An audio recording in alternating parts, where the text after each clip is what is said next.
और शास्त्रों के प्रकांड पंडित श्री काशीनाथ मिश्र जी। इंसानी रूप में महाप्रभु के इकलौते ऐसे परम भक्त हैं जिनका संपूर्ण जीवन भारतीय संस्कृति आध्यात्मिकता को एक नई दिशा देने के लिए समर्पित रहा। आज भी इस जगत को इस सत्य से अवगत करा रहे हैं कि ईश्वर सत्य है, आत्मा सत्य है, मोक्ष सत्य है और इसी सत्य के मार्ग को दिखाने वाला धर्म सनातन अनादिकाल से चली आ रही एक ऐसी अविरल परंपरा है जिसका अनुसरण करके ही आने वाले संकट से स्वयं को बचाया जा सकता है। वेदों का सार श्रीमद् भागवत गीता हो या फिर सतयुग से कलयुग तक की भविष्यवाणियों का अमूल्य संग्रह भविष्य मालिका पुराण, वर्षों का अध्ययन और महाप्रभु की दैवी कृपा से मिली दैवीय शक्ति से परिपूर्ण पंडित श्री काशीनाथ महाराज आम जनमानस के अंधकारमय जीवन को सत्यता का प्रकाश दिखाने पहली दफा आ रहे हैं अपने सुविचारों के साथ आपके संस्कार चैनल पर। जय जगन्नाथ।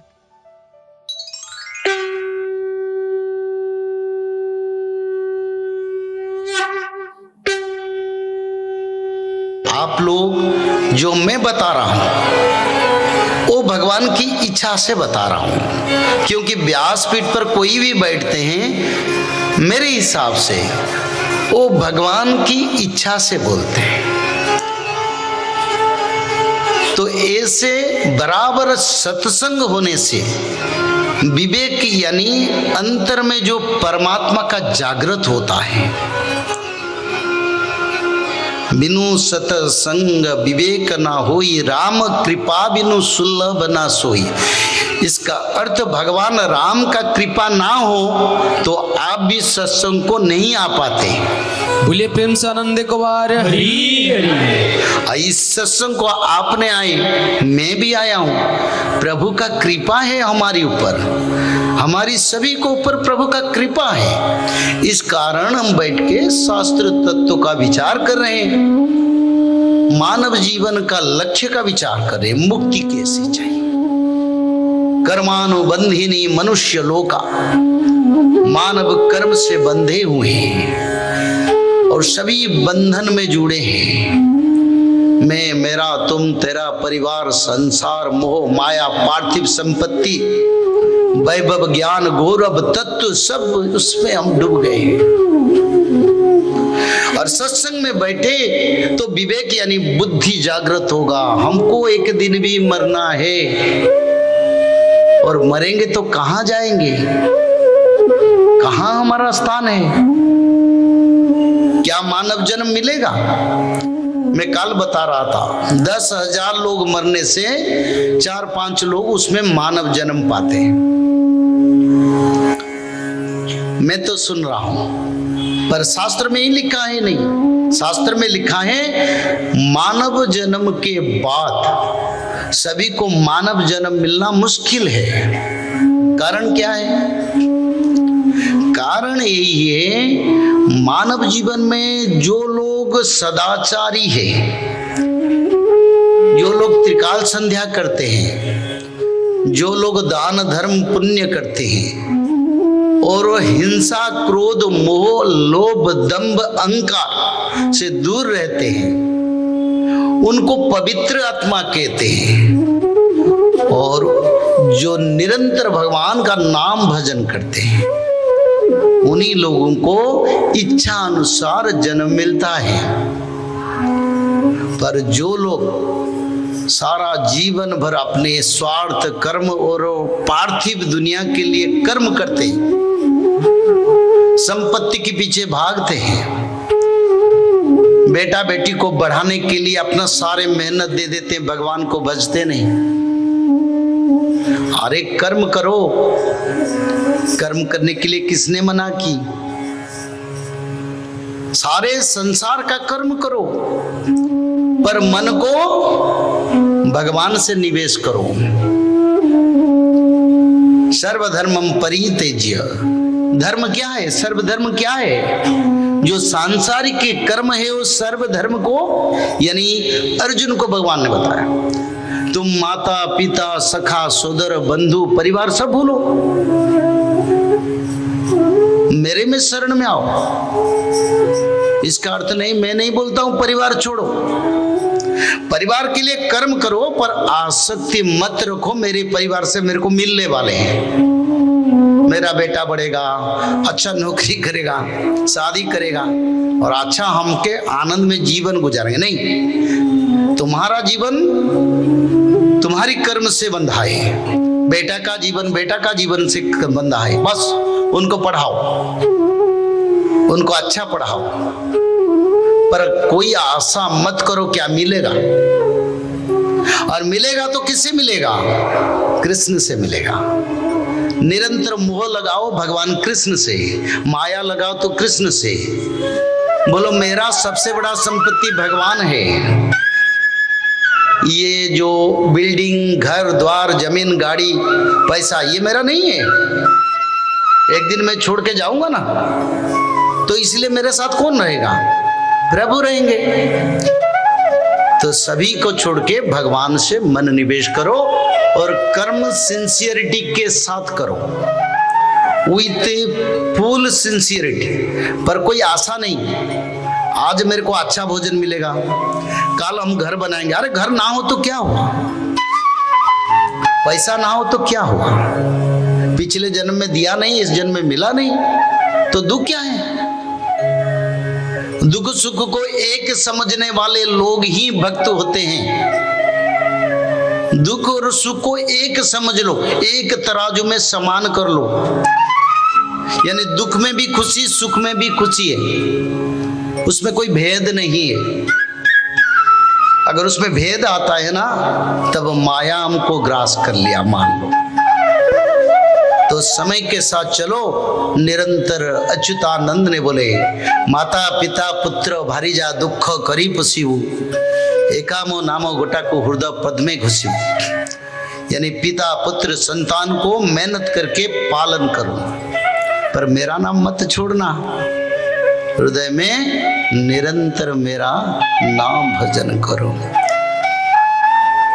भज गोविंद गोविंद गोपाला, भज गोविंद गोविंद गोपाला, भज गोविंद गोविंद गोपाला, भज गोविंद गोविंद गोपाला, भज गोविंद गोविंद गोपाला, भज गोविंद गोविंद गोपाला, गोविंद गोविंद गोपाला, भज गोविंद गोपाला। बोले श्री वृंदावन बिहारी लाल की।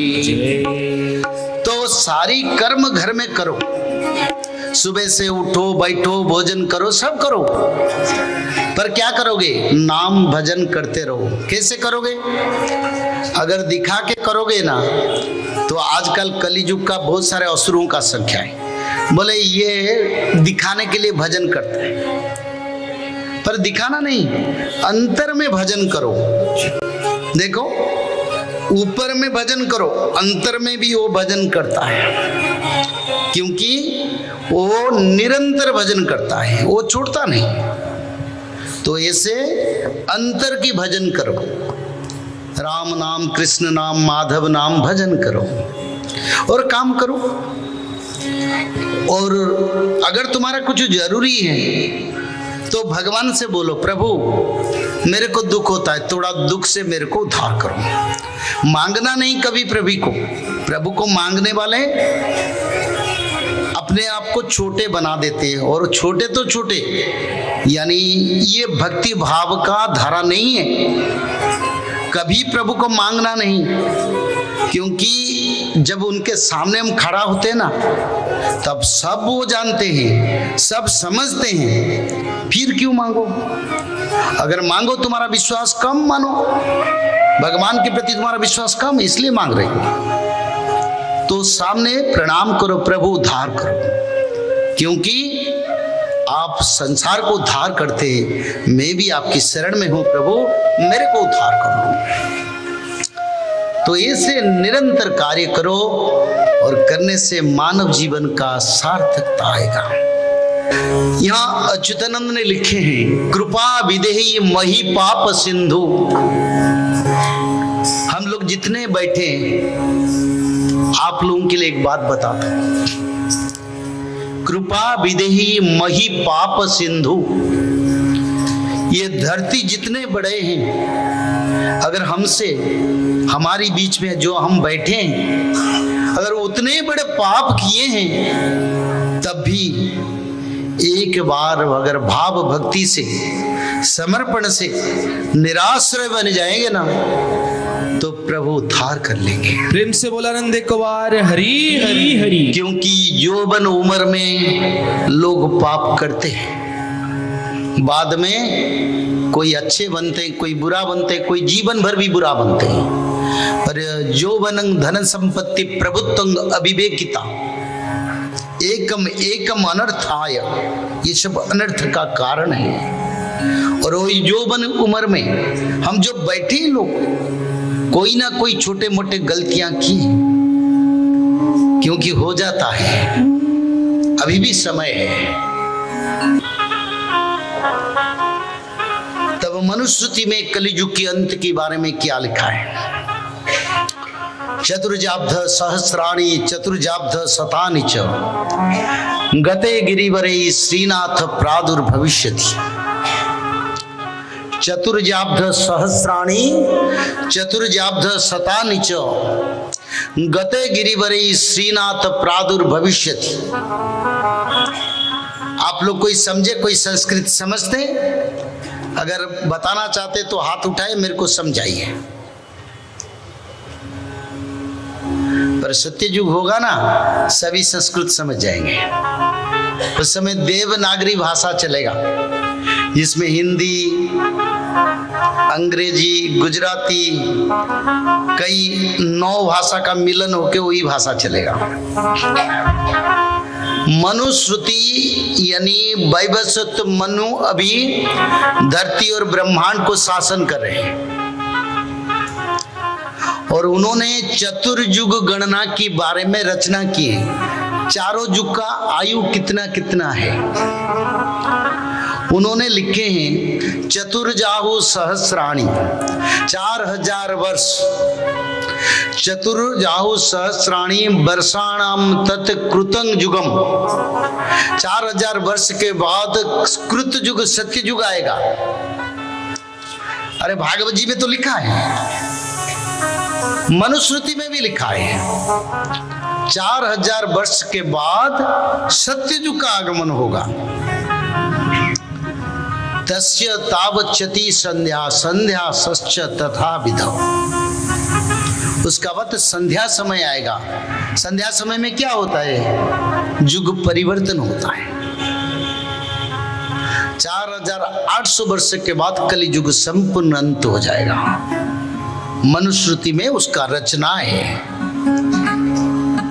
और मनु जो लिखे हैं ना, वो भगवान के निर्देश पर लिखे हैं, क्योंकि 14 मनु भगवान से उत्पत्ति हुए हैं, वो भगवान का अंश है।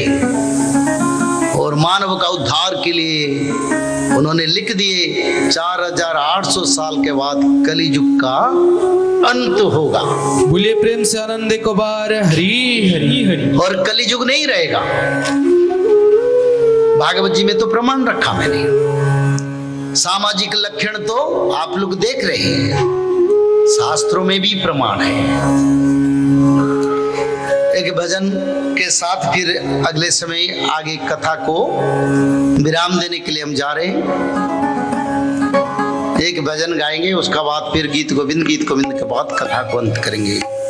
बोलिए श्री जगन्नाथ स्वामी की, बोलिए भक्तवत्सल भगवान की, बोलिए बलभद्र स्वामी की, बोलिए माता सुभद्रा मैया की, बोलिए सुदर्शन महाप्रभु की। प्रभु आप जितना गुस्सा करेंगे ना, गोपी माता कभी प्रभु को छोड़े नहीं। कभी प्रभु गुस्सा करते थे तो गोपी माता भी कभी गुस्सा करते थे। आपस में विचार होता, मीटिंग बैठा था और मीटिंग में निर्णय हो रहा था किसका गलतियां हैं। कभी प्रभु और कभी गोपी माता भी माफी मांग लेते, प्रभु हमारा गलती है, प्रभु भी मांग लेते थे। क्योंकि भक्त भगवान का ऐसा संपर्क है। रोज बैठ के भोजन करना, नित्य रास करना, नृत्य करना, नाम करना और बैठ के गप्पे मारना, ये सब गोपी परंपरा में अति आनंद का समय भक्तों के लिए था। और उसी पवित्र धारा में ये भजना का रचना है। सारे गोपी माता बोलते हैं, प्रभु आप जितना गुस्सा करें हमको कोई फर्क नहीं आता है। आपकी अमृत हंस को एक बार मृदु मंद हास्य को देखने से प्रभु हमारा सारे गुस्सा चल जाता है। तो ऐसे बहुत अच्छा पवित्र भजन है। रूठ रहो